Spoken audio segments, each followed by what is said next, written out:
Ja, då är det snart dags igen för årets upplaga av BAM. Och det kanske är så att några av er som tittar inte har riktigt koll på vad just BAM är för något. Så jag tänker att min kollega Johan här ska försöka förklara vad det är egentligen. BAM, det är en fjällorienteringstävling varje år uppe i Riksgränsen. Och det blir ju då precis på gränsen mellan Sverige och Norge. Tuff tävling i fantastiskt vacker miljö. Höga berg, djupa dalar, sol, regn, vind. Man är med om det mesta. Absolut. Och vi har ju varit där några år nu. Det är vårt 5:e år i år. Ja, det blir det nog. Vi är ju där med utrustning för att serva alla deltagare. Men vi har ju också varit med och varit ute på banan. Absolut. 3 gånger i alla fall. Vi har då kört den lite lagom klassen som är BAM 30. Och sen finns det ju en del av er som kommer ge på de lite tuffare klasserna BAM 50 och BAM 70. Det behövs ju en hel del utrustning till det här. Vi tänker väl att vi ska dra upp de kanske viktigaste sakerna och lite små tips. Ja.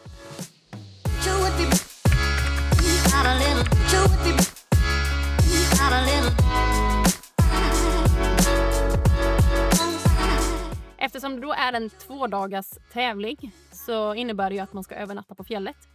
Så då kan man ju behöva lite grejer, tält, sovsäck och ett liggunderlag. Och beroende på vilken klass du kör, så den klassen vi springer, 30-klassen, där får vi tält och sovsäck utkört. Men de som springer 50 och 70 bär ju med sig tältet. Så då kan man tänka lite på just med vikten, för det vill man ju ha så lätt som möjligt.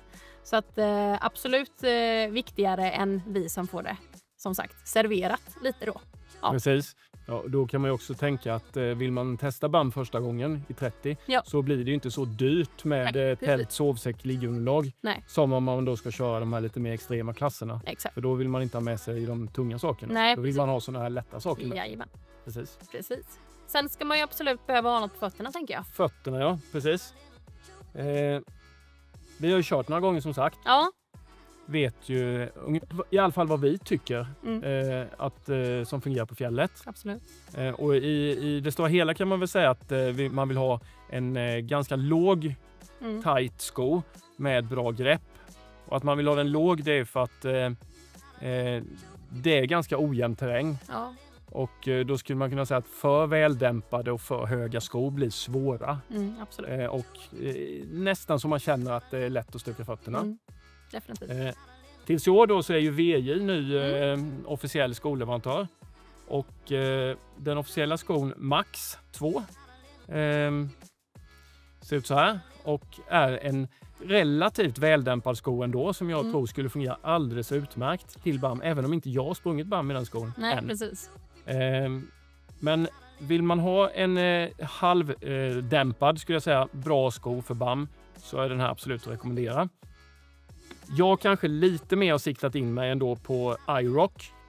Och det gör jag egentligen för att den är ännu lite lägre, mindre dämpning, men framförallt väldigt mycket grövre dubb. Ja, precis. Och det tycker jag känns tryggt på vissa ställen. Det blir ganska halt uppe på kalfjällen. Skulle säga att det finns en annan hal sten. Precis. Men jag kommer testa vilken av de här 2 det kommer bli. Men absolut så funkar båda. Toppen. Då tänker jag att vi kan gå in på det här lite med kläder. Kläder är någonting som vi tycker att man absolut inte ska snåla på. För vädret kan slå om väldigt fort. Från jättefin dag, solsken, till isregn. Och då kan det vara bra att ha bra grejer på sig helt enkelt. Och vi har ju använt lite kläder som vi tycker är väldigt bra. Precis. Vi har ju nu testat lite under våra lopp. Och förra året så sprang vi ju i kanske vår absoluta favoritjacka, åtminstone min. Och det är då OMM Kamlaika. En vattentät jacka med lite små funktioner som jag kan visa här sen. Men överlag otroligt nöjd med jackan. Och varför är man det? Det är stretch i jackan, vilket gör att den känns väldigt lös och ledig. Den har en väldigt schysst huva tycker jag, med en inställbar skärm. Och den torkar snabbt. Okej, lite dyrare jacka. Absolut. Men det är en jacka som jag använder nästan varje dag när vi är ute och springer. Och nästan året om. Så en av de bästa jackorna jag har haft och utmärkt för BAM. Byxa tänker jag så här, Kamlaika-byxorna är också jättefin, men kanske lite overkill för BAM. Yes. För oftast har du inte på dig byxan. Nej, inte men kommer man tillbaks till nattlägret och man är lite blöt och lite halvtrött, då är det ganska gött att dra på sig en bra byxa. Och jag kommer köra och kommer med mig OMMs Halo Pant. Och varför väljer jag den? Och det är ju för att den är väldigt tunn och väldigt lätt. Och givetvis då vattentät också. Så att det kommer det bli i år och jag vet att jag kommer bli nöjd och ni som väljer det kommer också bli supernöjda. Vi behöver lite mer kläder. Det kan ju vara gött att ha någonting att ta på sig under till, alltså något mellanlager eller något förstärkningsplagg. Då har vi också nytt för i år fått in från OMM som ska vara riktigt varmt och gött. Ska se fram emot att prova detta. Annars som sagt, någonting måste man ändå ha som när man vill ha upp värmen helt enkelt. Och sen kommer du kanske behöva typ handvantar gånger 2. Strumpor, underställsbyxor. Har jag glömt något? Hur mycket som helst. Men... Du har säkert glömt något, men vi kommer ju ha en komplett utrustningslista på vår hemsida. Ja, precis. Och där kan man gå in och titta på allt som man behöver. Och några saker av det här vi visar nu, det är även obligatorisk utrustning. Så att man får alltså inte starta utan det och man kommer bli kontrollerad när man går i mål. Ja. Förutom kläder då, så är det ju en hel del utrustning som ska med på banan. Yes. Och vi tänkte ju gå igenom lite av de sakerna. Ja, precis. Vi kommer få en karta, eller varsin karta från tävlingsledningen och det är ju den vi ska följa. Yes. Och man kan ju säga att det är inte stig överallt. Nej. Det är berg.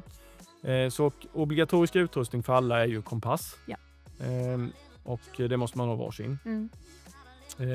Jag gillar ju helst den här tumkompassen. På grund av att den är väldigt smidig och lätt och man har den hela tiden framme. Bra i handen. Men man kan ju givetvis också även ha en vanlig sån här linjalkompass. Ja, precis. Men jag skulle säga som gammal orienterare så man behöver inte ha den absolut dyraste kompassen. Nej. Men köp kvalitet för att det är inte kul ute på fjället om kompassen börjar strula. Nej, precis. Men det är ju mer grejer som ska vara. Det är nya grejer. Och nytt för 30-klassen i år är en sån här survival bag. Och det är ju framförallt då som sagt vi som inte bär våra tält helt enkelt. Som vi ska kunna ta och söka skydd i ifall det skulle uppstå en nödsituation. Precis. Yes. Och det är ungefär samma med pannlampan som är obligatorisk. Här behöver man ju inte göra någon superinvestering. Nej, precis. Men man kan heller inte ha bara någon liten diodlampa. Utan man måste ha en riktig pannlampa. Men mest för nödfall. Ja. Så den ska med i ryggsäcken. Absolut. Och dricka vatten på fjället kan man ju. Det kan man. Det rinner ju vatten i bäckar och floder och sådär. Så att vi tycker det är väldigt smidigt att ha med sig just en sån här soft flask som man dels kan sätta fast på väskan. Och väldigt, som sagt när den är slut så blir den ganska liten. Så att det här kör vi med. Ja, sen ska vi ju laga mat ut på fjället också. Jajamän. Och vi har ju valt det här Primus Light-köket som vi tycker är väldigt behändigt. Och här handlar det ju mest om hela tiden att vi ska koka upp vatten. Ja, precis. Enkelt. Gasen får plats i. Och bara klicka på och sätta på gasen. Jajamän. Här kan vi säga att vi har ju varit lite noja och haft med oss dubbla. Ja. Såna här. Men det ska man ju säga att vi har ju aldrig gjort av med mer än 100 gram. Nej. Ja. Sen måste man ju ha gas kvar när man kommer in i mål också. Så därför har vi ju alltid haft en extra. Ja. Och det är bara en skön känsla ifall man blir ute lite extra länge så finns det. Vi har även haft med oss någon extra matpåse också. Ja. Ifall. Hungrig. Och som sagt, på tal om hungrig, så är det ju ändå också viktigt att ha med sig typ någon bars, gels. Och man sen nästan kunna tänka att man kan ta med sig lite mer än vad man tänker sig från början. För det blir ju lite kämpigt emellanåt. Framförallt gels, som är lätt och liksom... Snabb energi. Snabb energi och när det är som tyngst, det är någon uppförsbacke. Ja. Precis.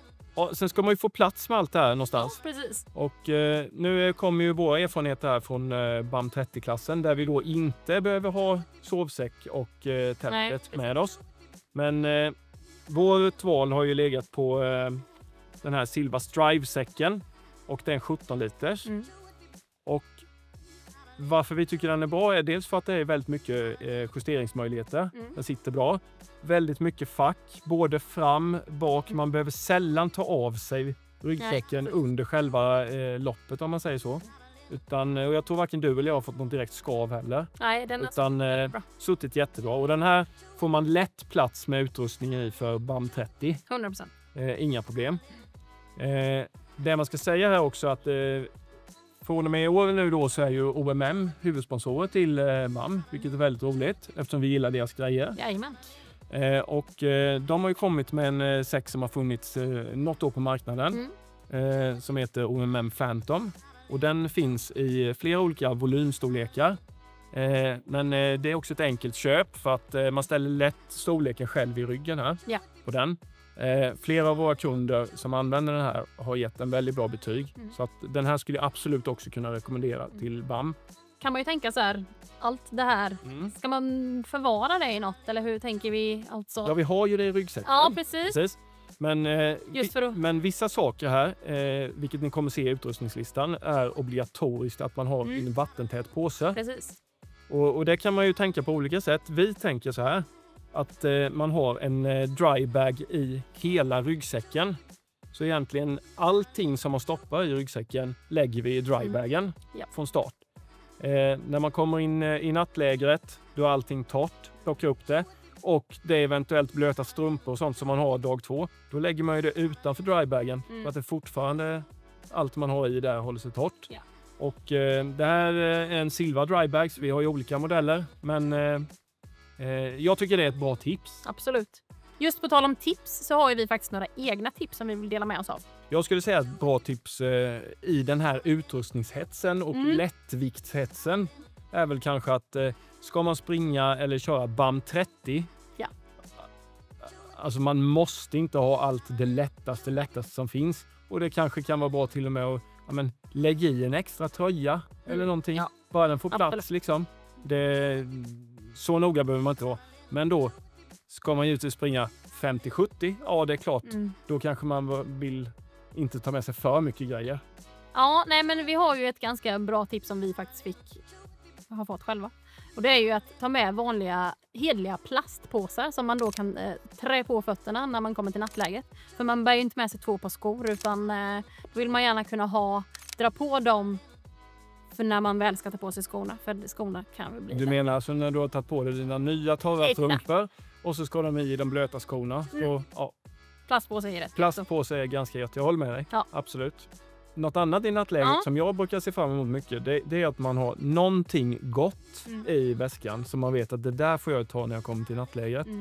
Och jag gillar ju lite salta godisar.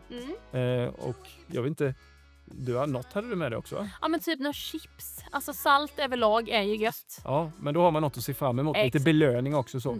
Absolut. Mitt sista tips blir väl egentligen där nästan alla som gör BAM har ju hyfsat bra klockor.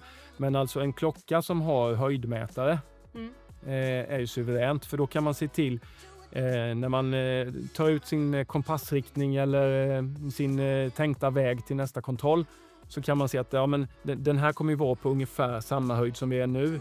Och så ska du springa på skrå längs en bergssida. Och då är det väl, utan att ha lite koll på höjden så är det väl lätt att tappa höjd. Absolut. Och då helt plötsligt när man börjar komma fram mot kontrollen ska man upp 100 meter igen. Ja. Och det vill man ju helst inte för man tar ganska många höjdmeter i alla fall. Absolut. Sen ska man ju säga att klockorna som är idag, det är ju fullt tillåtet att ha med dem. Men det ska ju fungera som ett hjälpredskap. Man får inte använda GPSen i form av hjälp för navigering. Då är man ju ute och fuska. Absolut, och det gör vi ju inte. Precis. Men vi hoppas väl att alla blev lite klokare. Absolut. Fick lite fina tips och är man lite mer sugen på tips så får man väl höra av sig till oss här. Ja. Så hjälper vi till. Absolut. Ja, annars ses vi väl i Riksgränsen. Ja, men det är såklart vi gör. Ha det bra.